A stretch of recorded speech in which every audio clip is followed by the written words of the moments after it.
welcome the opportunity to speak on this motion tonight. Clearly, this day last week here in the House, I was discussing the need for a temporary extension of maternity leave to mothers of young babies. I stated last week that the one thing that we must accept is that COVID-19 has changed things utterly, and we simply cannot dismiss matters that we would have rejected out of hand and would have been rejected out of hand by governments in the past. Who would have thought that a government would introduce a one-tier health system literally overnight, or ban rent increases, a policy that very same government had opposed previously? The same approach is now needed with regard to both childcare and maternity leave. And I stated last week that both are inextricably linked. I went on to highlight last week that the issue regarding maternity leave masks a far greater problem with regard to childcare capacity, and also the return of schools and the opening of them, and the impact that these two issues will have on women in particular. We must do everything possible to ensure that schools can fully reopen this September. My concern is that any reduction in the number of hours or days that children can attend school, particularly primary school, will disproportionately impact on thousands of women across this country.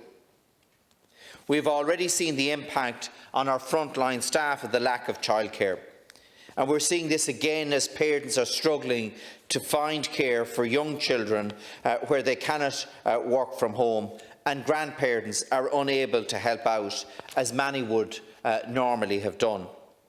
If schools don't fully reopen, we are going to see this childcare crisis on a far wider and greater scale.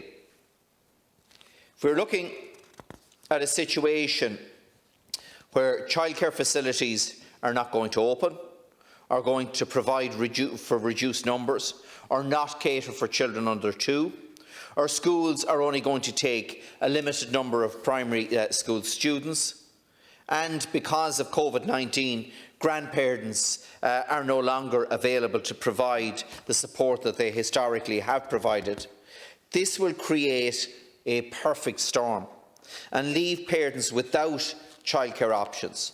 So we now need to look again at innovative solutions that we would not have contemplated prior to COVID-19.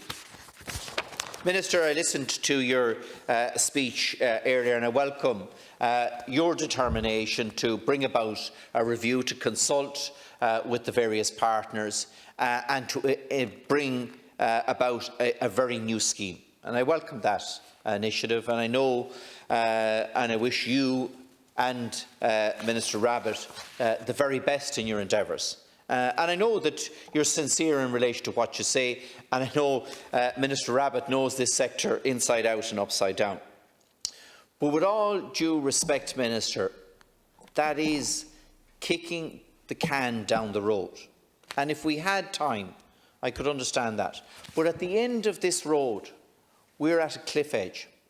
And my fear is, Minister, that that cliff edge could be this September.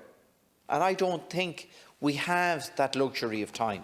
I wish we did, but I don't think we have. So, yes, it will be great if we can come up with a solution to this. But we've had consultation after consultation. We've had review after review. We've had engagement after engagement. We need to see real and practical movement now. And we need to see this in weeks, not months and not years, Minister. Because I'm very afraid, because of COVID-19, we don't have that luxury of time. We don't have the luxury that every new minister should have of having the time to carry out the consultation, to carry out the engagement. And Minister, I have to say, personally, I find it bizarre that we were education spokespersons today were informed by the Minister for Education that she is going to set out a plan for the reopening of schools after the Dáil closes next week. And I'm worried about that because, look, I've sat on the other side of the House, and if you've got bad news, you'll wait until the Dáil closes. Right? Whatever the Minister is going to announce next week will be approved by the Cabinet next Tuesday. She can go from the Cabinet meeting in here to the Dáil and tell us exactly what's going on. She doesn't need to wait until the end of the week unless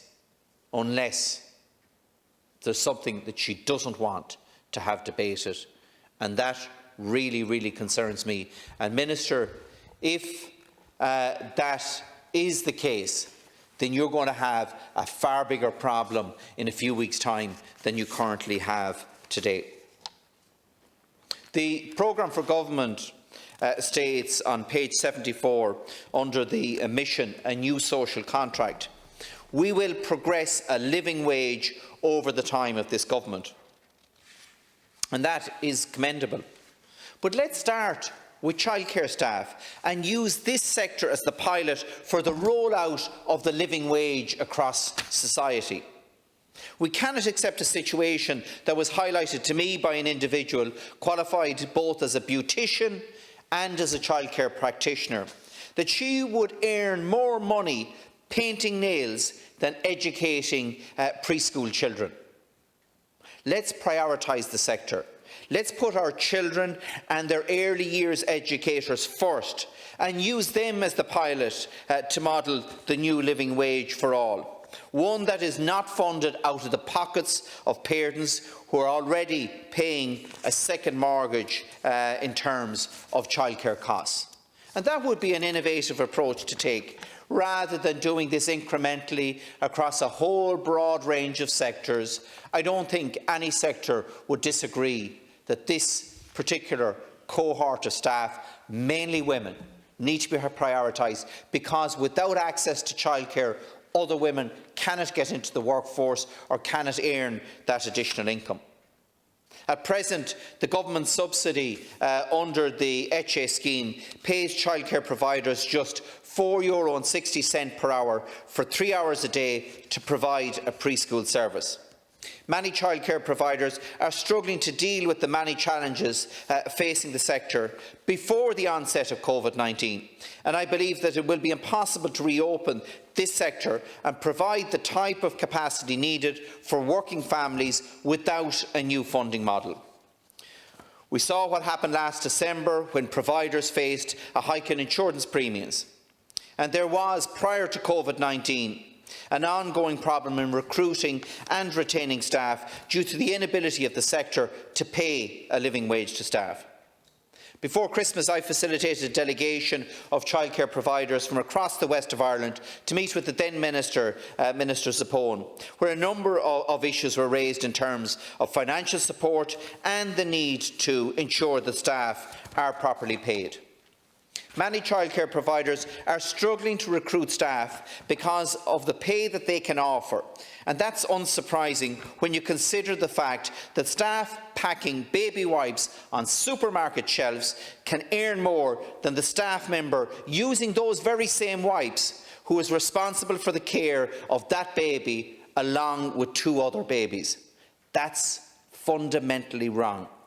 We need to ensure that proper rates, pay scales are put in place for those providing this vital service across the country. Finally, can I highlight that the current policy behind the funding model that we have here in Ireland is primarily based around child benefit as the main mechanism to support childcare costs, rather than a properly structured and funded sector, as is the case in other EU countries. This was outlined in Budget 2001, and in the last 20 years, that monthly payment has increased by 34%, which is a far cry from the rate and scale of increase in childcare costs in a sector which is so dependent on low-wage employment. As I say, This policy is flawed and unsustainable. Thank you.